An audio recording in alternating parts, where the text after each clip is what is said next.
Okay, here we're on El Monte, getting ready to get started here. As you can tell, we're going to be sanding down this floor.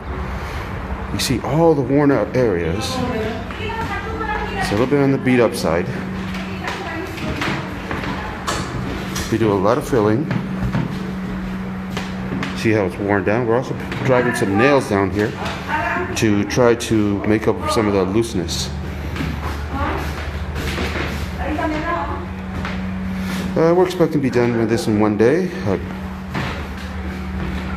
You see it's kind of really worn down, kind of beat up, right up to these doorways right here.